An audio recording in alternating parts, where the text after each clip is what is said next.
जय जगन्नाथ आपण माननकु मोर ही चैनल को स्वागत। बंधुगण आज एही वीडियोटी मकर राशि व्यक्ति विशेष मानक पई बहुत अधिक खास रहिबा पई जाउअछि।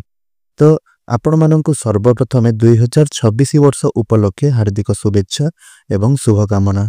नूतन वर्ष 2026 आपणक पई शुभमय हेउ मंगलमय हेउ एहा ही ईश्वरक निकटरे मोर प्रार्थना।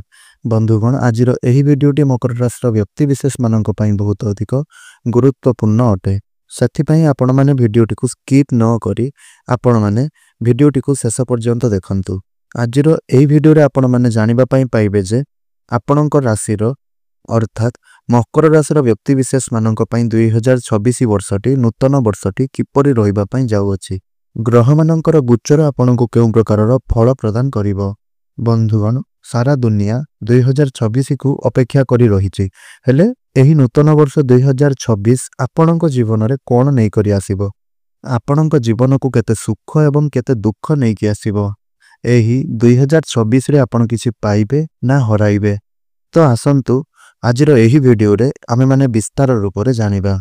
सेति पई आपण माननकु गोटिया अनुरोध, आपण माने वीडियोटी को स्किप न करी एही वीडियोटी को शेष पर्यंत देखंतु। एवं जदि आपणकर मकर राशि होई थाए तेबे वीडियोटी को लाइक करी चैनल टी रे नुआ थिले चैनल टी को सब्सक्राइब करी दियंतु एवं भक्ति और श्रद्धा मन रे तळे आसुथुबा कमेंट बॉक्स रे जय श्री जगन्नाथ जय मां लक्ष्मी अवश्य रूप रे लिखि दियंतु।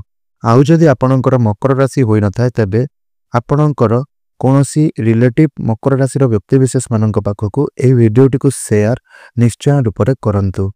तेबे बंधुगण आसंतु आरंभ करिबा आजिर एही कार्यक्रम को जहा कि आपणकर जन्म राशि एवं चंद्र राशि उपरे आधारित अटे। तेबे बंधुगण सर्वप्रथम आसंतु जानिबा मकर राशि रो व्यक्ति विशेष मानकर व्यक्तित्व एवं स्वभाव विषय रे। मकर राशि रो व्यक्ति विशेष माने अत्यंत स्पष्टवादी अटंती, किंतु एमाने जिदखोर प्रकृतिर होई थांती। निजर कृतज्ञता को से माने स्थिर रखि थांती।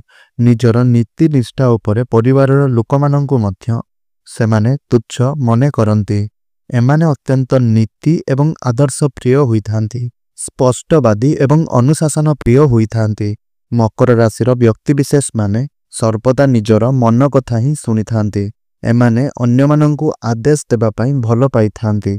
जदि मकर राशि रो व्यक्ति विशेष मानंकु केबे मनेइबारे किछि भलो कथा कहिबारे सफल होई थांती तेबे से माने मकर राशि व्यक्ति विशेष मानकर प्रिय विजयी थांती। मकर राशि व्यक्ति विशेष माने हठात करी कौनसी कार्य करंती नाही, भाभी चिंती बुझी विचारिए माने कार्य करि थांती। से माने सही कार्य रे सफलता मध्य हासिल करि थांती। एमाने परिवार प्रेमी होई थांती, आत्मसम्मान प्रिय मध्य होई थांती। भाई भौणी मानक सहित एमाने सबु बेले भलो संपर्क रखि थांती। मकर राशि व्यक्ति विशेष माने एमाने निजर जीवन साथी को पई अत्यंत संवेदनशील होई थांती। निजर जीवन साथी को एमाने बहुत अधिक भलो पाई थांती, किंतु बेले बेले निजर जिद एवं स्वाभिमान आगरे सेमाने एहाकू पछरे पकाई दे थांती। सेमानंको पई सेमानंकर निज कथा ही सर्वश्रेष्ठ होई थाए। बंधुगण प्रायतः मकर राशि व्यक्ति विशेष मानकर स्वभाव किछि ठीक एही बरी होई थाए।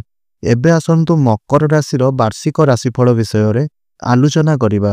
बंधुगण मकर राशि हेउछि शनिदेवंकर प्रथम राशि। मकर राशि हेउछि पृथ्वी तत्वर राशि। तेबे बंधुगण एही नूतन वर्ष 2026 मसिया रे आपण बहुत किछि जिनिस शिखिबा को पाइबे। आपण माने जानि छंती जे आपणक राशि रु शनि 7.5 सरी जाइछि एवं आपणक जीवन को खुशीर दिन फेरी आसीछि। हेले बंधुगण आपण माने किछि एपरि जिनिस शिखि पारंती जहा आपणको आपणकर प्रोफेशनल लाइफ रे अनेक सहाय्य करिवो। हेले आपणकर भाई भौणी मानक पई एही वर्षटी सेतेटा खास रहिबो नाही। आपणकर भाई भौणी को पेट जनित किछिटा समस्या देखा देई पारे। तेबे बंधुगण शनि आपणकर तृतीय भाव रे गोचर करूछंती। शनि हेउछंती आपणकर राशि अधिपति। तो तृतीय भावटी होई थाए साहस परिश्रम एवं पराक्रमर भाव। तेणु निहाती भावरे एही 2026 मसिया रे शनिदेव आपणको अधिक परिश्रम कराइबे। हेले ताहा आपणकर सफलता पाई आपणकर वैवाहिक जीवन रे मध्य आपण दुई जन मिसी कौनसी धार्मिक यात्रा करि पारंती। କୌଣସି ଧାର୍ମିକ କାର୍ଯ୍ୟକଳାପରେ ଆପଣ ଦୁଇ ଜଣ ମିଶି ଯୋଗଦାନ କରିପାରନ୍ତି।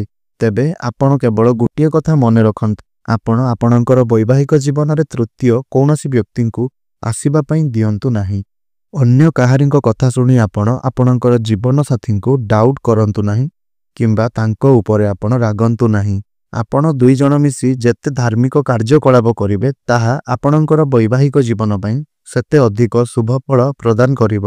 ଆର୍ଥିକ ଦୃଷ୍ଟିରୁ ଏହି 2026 ମସିହାଟି ଆପଣଙ୍କ ପାଇଁ ବହୁତ ଭଲ ରହିବ। ଯଦି ଆପଣଙ୍କର ଫ୍ୟାମିଲି ବିଜନେସ୍ ଅଛି ତାହେଲେ ସେଥିରେ ଆପଣ ଗ୍ରୋଥ ଦେଖିବାକୁ ପାଇବେ। ଯଦି ନିଜେ ମଧ୍ୟ ଆପଣ କୌଣସି ବିଜନେସ୍ କରୁଛନ୍ତି ତାହେଲେ ସେଥିରେ ମଧ୍ୟ ଆପଣ ପ୍ରଫିଟ୍ ଦେଖିବା ପାଇଁ ପାଇବେ।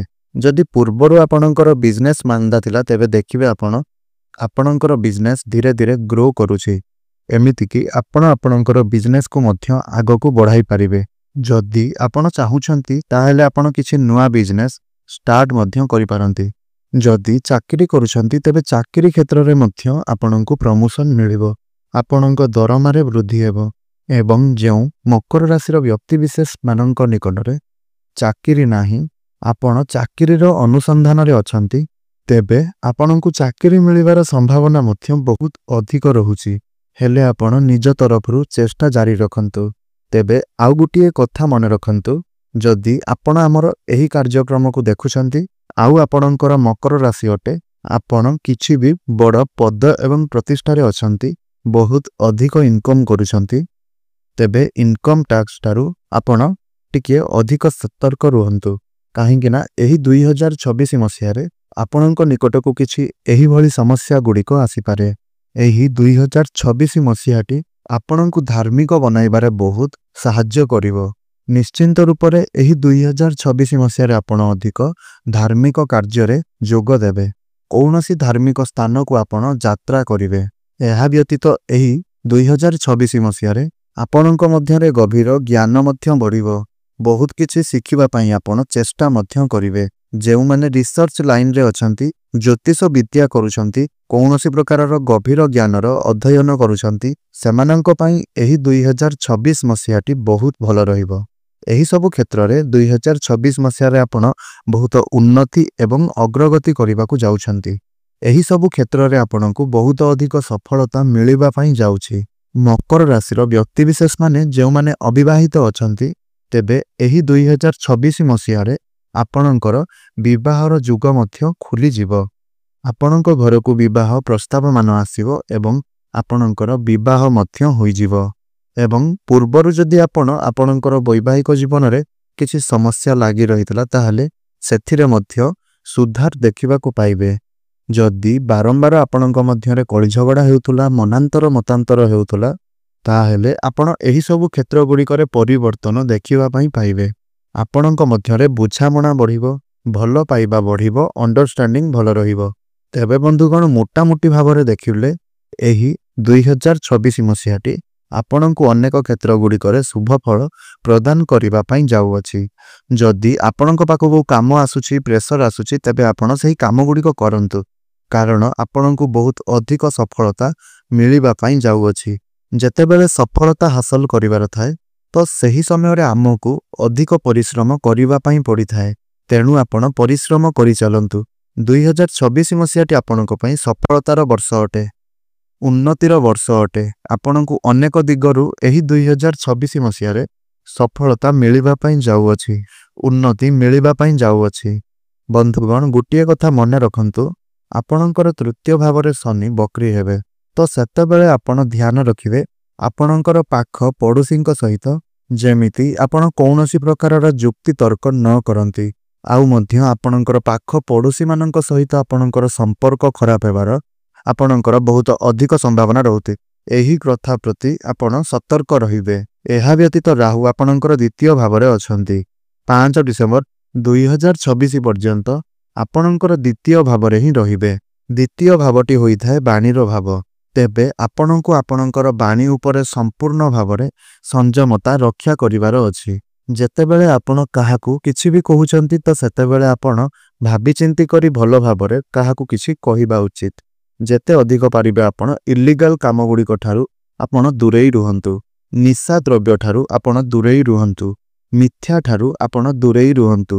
ଯେତେ ପାରିବେ ଆପଣ ଭଲ କର୍ମ କରନ୍ତୁ ଏବଂ ଆପଣ ଭଲ ରହିବା ପାଇଁ ଚେଷ୍ଟା କରନ୍ତୁ। କାରଣ ରାହୁ ଆପଣଙ୍କର ଦ୍ୱିତୀୟ ଭାବରେ ଆପଣଙ୍କୁ ସେ ଏହିସବୁ ଖରାପ କାର୍ଯ୍ୟଗୁଡ଼ିକରେ ଆଗକୁ ବଢ଼ାଇ ପାରନ୍ତି। କିନ୍ତୁ ମନେ ରଖନ୍ତୁ, ଏହିସବୁ କିଛି ଆପଣଙ୍କର ଭବିଷ୍ୟତ ପାଇଁ ସମସ୍ୟା ସୃଷ୍ଟି କରିପାରେ।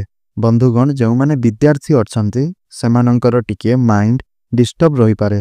ସେମାନଙ୍କର ମାଇଣ୍ଡ ଟିକିଏ ଡାଇଭର୍ଟ ହୋଇପାରେ। କାରଣ ଶନିଙ୍କର ଦୃଷ୍ଟି ଆପଣଙ୍କର କୁଣ୍ଡଳୀର ପଞ୍ଚମ ଭାବ ଉପରେ ରହୁଛି। ଗଭୀର ଜ୍ଞାନ ଆପଣ ଅଧ୍ୟୟନ କରିବେ। ଯେଉଁମାନେ ରିସର୍ଚ୍ଚ ଲାଇନରେ ଅଛନ୍ତି, ଜ୍ୟୋତିଷ ବିଦ୍ୟା କରୁଛନ୍ତି, ଉଚ୍ଚ ଶିକ୍ଷା କରୁଛନ୍ତି, ସେମାନଙ୍କ ପାଇଁ ଭଲ ରହିବ। କିନ୍ତୁ ଯେଉଁମାନେ ବିଦ୍ୟାର୍ଥୀ ଅଛନ୍ତି ଆଉ ବେଳେବେଳେ ସେମାନଙ୍କର ପାଠ ପଢ଼ିବାରେ ଆଗ୍ରହ ଆସିବ ଆଉ ବେଳେବେଳେ ସେମାନଙ୍କ ଭିତରେ ଆଳସ୍ୟ ଦେଖାଯିବ।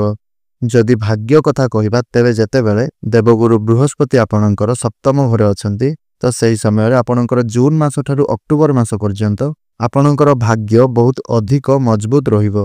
ତେବେ ଏହି ସମୟରେ ଆପଣ ଭାଗ୍ୟ ସମ୍ବନ୍ଧିତ ଯାହା ବି କାର୍ଯ୍ୟ କରିବେ ସେଥିରେ ଆପଣଙ୍କୁ ସଫଳତା ମିଳିବ। ଏହା ବ୍ୟତୀତ ଦେବଗୁରୁ ବୃହସ୍ପତି ଯେତେବେଳେ ଆପଣଙ୍କର ସପ୍ତମ ଭାବକୁ ଆସିଯିବେ, ସେତେବେଳେ ଆପଣଙ୍କର ସନ୍ତାନମାନଙ୍କ ପାଇଁ ଏହା ଅଧିକ ଶୁଭ ଫଳ ପ୍ରଦାନ କରିବ। ଯେଉଁମାନେ ସନ୍ତାନ ସୁଖର କାମନା କରୁଥିଲେ, ତେବେ ଆପଣଙ୍କୁ ସନ୍ତାନ ସୁଖ ପ୍ରାପ୍ତି ହେବ। ତେବେ ଯଦି ଆପଣଙ୍କର ସନ୍ତାନ ଅଛନ୍ତି, ତାହେଲେ ସନ୍ତାନମାନଙ୍କ ତରଫରୁ ଆପଣଙ୍କୁ କୌଣସି ଖୁସି ଖବର ପ୍ରାପ୍ତିପାରେ। ଏବଂ ଯେଉଁମାନେ ଚାକିରି କରୁଛନ୍ତି, ସେମାନଙ୍କୁ ଚାକିରି କ୍ଷେତ୍ରରେ ପ୍ରମୋସନ ମିଳିବାର ମଧ୍ୟ ଅଧିକ ସମ୍ଭାବନା ରହିବ। ଆପଣ କୌଣସି ପ୍ରକାରର ଆଚିଭମେଣ୍ଟ ପାଇପାରନ୍ତି। ସମାଜରେ ମାନ ସମ୍ମାନ ଆପଣଙ୍କର ବଢ଼ିବ। କିଛି ନୂଆ ଜିନିଷ ଆପଣ କିଣାକିଣି କରିପାରନ୍ତି। କୌଣସି ଲକ୍ଜରିୟସ୍ ଜିନିଷ କିଣି ମଧ୍ୟ ପାରନ୍ତି। ନୂତନ ଯାନବାହନ ଆପଣ କିଣିପାରନ୍ତି। ନୂତନ ଘର ନିର୍ମାଣ କରିପାରନ୍ତି କିମ୍ବା କୌଣସି ପ୍ରପର୍ଟିରେ ଆପଣ ଡିଲ୍ କରିପାରନ୍ତି। ଏହି ସମୟ ମଧ୍ୟରେ ଆପଣ ଆପଣଙ୍କ ଘରେ କୌଣସି ଶୁଭ ଏବଂ ମାଙ୍ଗଳିକ କାର୍ଯ୍ୟର ଆୟୋଜନ କରିପାରନ୍ତି। ତେବେ ବନ୍ଧୁଗଣ, ଏବେ ଆସନ୍ତୁ ଜାଣିବା କେତେଗୁଡ଼ିଏ ଉପାୟ ଗୁଡ଼ିକ ସମ୍ପର୍କରେ, ଯେଉଁ ଉପାୟକୁ ଆପଣ କରିବା ଦ୍ୱାରା ଆପଣଙ୍କୁ ଅଧିକ ଶୁଭ ଫଳ ପ୍ରାପ୍ତି ହେବ ଏବଂ ଯାହା ସବୁ ଅଶୁଭତ୍ୱ ରହୁଛି ସେହି ସବୁ କିଛି ଖଣ୍ଡନ ହୋଇଯିବ। ତେବେ ସେଥିପାଇଁ ଆପଣ ଶନିଙ୍କର ବୀଜ ମନ୍ତ୍ର 108 ଥର ଜପ କରନ୍ତୁ। ପ୍ରତ୍ୟେକ ଦିନ ହନୁମାନ ଚାଳିଶାର ପାଠ ଆପଣ କରନ୍ତୁ ଏବଂ ପ୍ରତ୍ୟେକ ଦିନ ଉଦିତ ସୂର୍ଯ୍ୟଙ୍କୁ ତମ୍ବା ପାତ୍ରରେ ଜଳାର୍ଘ୍ୟ ଅର୍ପଣ କରନ୍ତୁ। ଆଉ ଯଦି ପାରିବେ ଆପଣ ପ୍ରତ୍ୟେକ ଦିନ ସକାଳୁ ଗାୟତ୍ରୀ ମନ୍ତ୍ରର ଜପ କରନ୍ତୁ ଏବଂ ଓମ୍ ନମ ଶିବାୟ ମନ୍ତ୍ରର ଜପ କରନ୍ତୁ। ତେବେ ବନ୍ଧୁଗଣ, ଏହି 2024 ମସିହାଟି ଆପଣଙ୍କ ପାଇଁ ଶୁଭମୟ ହେଉ, ମଙ୍ଗଳମୟ ହେଉ, ଏହା ହିଁ ଈଶ୍ୱରଙ୍କ ନିକଟରେ ମୋର ପ୍ରାର୍ଥନା। ଧନ୍ୟବାଦ।